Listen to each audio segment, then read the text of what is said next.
crisis planning. So this is if someone that you know needs to go into like a nursing home, doesn't have any real exempt assets, doesn't have an exempt donee like a spouse or disabled child to transfer it to, and knows whatever gift they're going to make is going to incur a penalty, then they're going to do some crisis planning, and they're probably going to take part of their assets and gift them, and take the other part, at least in New York, and loan them to a child, for example, so that the gift will cause a certain penalty, a time period that Medicaid won't cover in the nursing home, but the loan coming back to the Medicaid applicant will help pay during that penalty period. I'm, oversimplifying this a lot, but suffice it to say, if you wait to the last minute in New York, you've done no planning, you've got no exempt donees, and you got no exempt assets,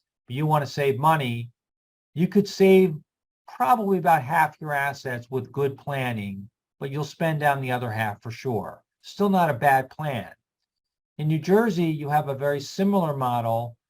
You have a gift, but not a promissory note, which I think is a little easier to do, quite a bit easier to do.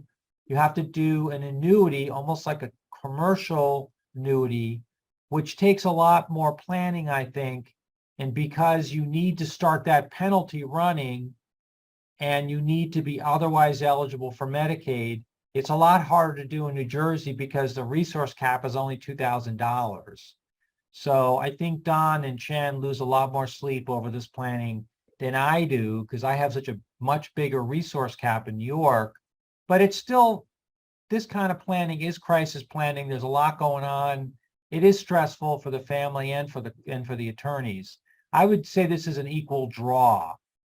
And I might say New Jersey loses on this one because most of the annuities have to name the state as a beneficiary, whereas a promissory notes don't have to do that.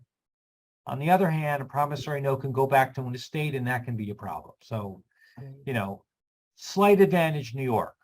Mm-hmm. Okay. Elective share.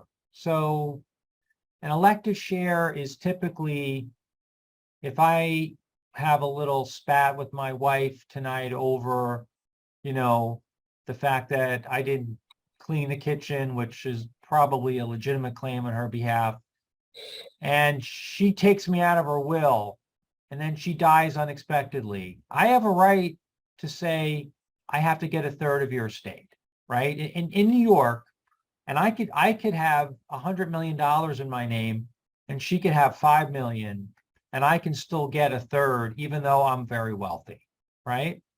So that's the elective share in New York. How does it work? It works that in reality, if I'm in a nursing home and my wife has 500,000 and she dies unexpectedly before me, I'm entitled to a third of her estate. If I don't exercise my right to get that within 2 years of her death, there's going to be a penalty as if I made a gift of that 1/3 amount, right? So that's not so great. In New Jersey, I'm giving New Jersey the up on this one, because New Jersey very fairly recognizes a similar 1/3 share, but then they say, well, wait, what does the surviving spouse already have? Oh, they already have $50,000. So we're gonna reduce their elective share by the amount of money that's already available to them. I know I'm oversimplifying it. It's really a needs-based thing, which makes a lot more sense. So I like the New Jersey elective share more. I think Don and Chen will say that New Jersey doesn't wait for 2 years for you to decide what to do if your well spouse dies first. They want you to do something probably within about 6 months, has been my experience. And if you don't, then there's going to be a transfer and there's all kinds of problems. So it's harder to plan, I think, in New Jersey, but the statute's much fairer, I think. So New Jersey wins on elective share. Yay. Right? For divorce, yeah, like I think we use a lot in elective share in the Medicaid planning is when you have a ill spouse that's in the facility and you have a will spouse, you don't want the will spouse to leave everything to the ill spouse, then the Medicaid or the nursing home is gonna take it off. So this is when the elective share comes in, becomes very useful, so that you can limit the amount of money that the ill spouse will get that's in the facility, because even if you, in your will, you said, I don't leave everything to my spouse, I only leave to my children because your spouse is in a facility. By law, you can't omit them. You can't just leave nothing to your spouse. If you're married, you have to leave something. So this becomes a very useful tool for that purpose. So let me ask you guys a question, Don and Chen. So if you have an ill spouse in a nursing home, you get that spouse on Medicaid, and your well spouse comes in and they want to redo their will, do you leave nothing to the ill spouse, or do you leave the 1/3 outright in New Jersey, or do you do like a 2/3 with the discretionary trust? What do you do? We usually do the, pardon me, leave the 1/3 outright, and Outright. just leave the other 2/3 to the adult children. Okay, that sounds like the soundest thing to do. Yeah, So 'cause you never know what'll happen with that trust. Maybe it'll be attacked. So right. Okay.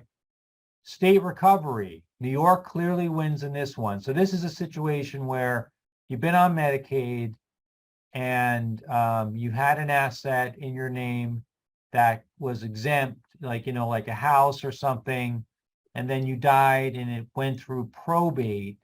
In New York, if it goes through probate, Medicaid can recover, right? Even if the benefits were correctly paid, Medicaid can clearly recover.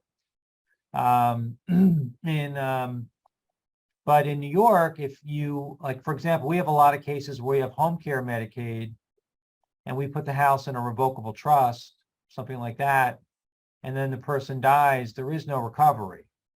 In New Jersey has broad estate recovery. So they're not limited to a probate estate. They can go after almost any asset the person has an interest in. In fact, it's so broad that there are people who are concerned that if you do an irrevocable trust but retain some kind of monetary interest, like an income interest, that the state can even go after the asset in that situation. So New Jersey has a much more aggressive estate recovery program. New York wins hands down, unless I hear otherwise. no, I agree. Yeah, IRA exemption. This is a state changer, right? If somebody calls me and says, my wife isn't well, or my dad's not doing well, and I live in Bergen County, but my brother lives in Rockland County or Westchester County or Buffalo or wherever, it doesn't matter, and my dad has a $600,000 IRA, this is a no-brainer. I said, send your dad to New York, because the IRAs will not be exempt in New Jersey. New York exempts an IRA that's an in-pay status. So if you have a client who's 73 or older, the IRA is exempt. As long as you take your distributions, you have to spend them down, but so what? I mean, it's a great deal. And as long as you put beneficiaries on the IRA, it will not go through estate recovery. So it's a clear favorite. I know New Jersey, there's ways to annuitize and plan, but they're all a lot more difficult. They cause a lot more tax. So this is not even a comparison. New York is red hot right now. so what if someone before 73 gets ill and they need help, and then you have this IRA still, let's say 600,000, the person's only 65. Now what? So because it's not in pay status, so the IRA not be exempt? It's a good question. So you're not at your required beginning date, Right. but you're 65, so you can take money out. So Medicaid in that case makes you use as the less favorable life expectancy tables under the Social Security Administration, but they're still pretty favorable.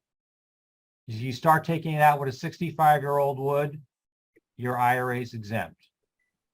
Still works. You can be 53 years old and be disabled. Will there be no 10% penalty?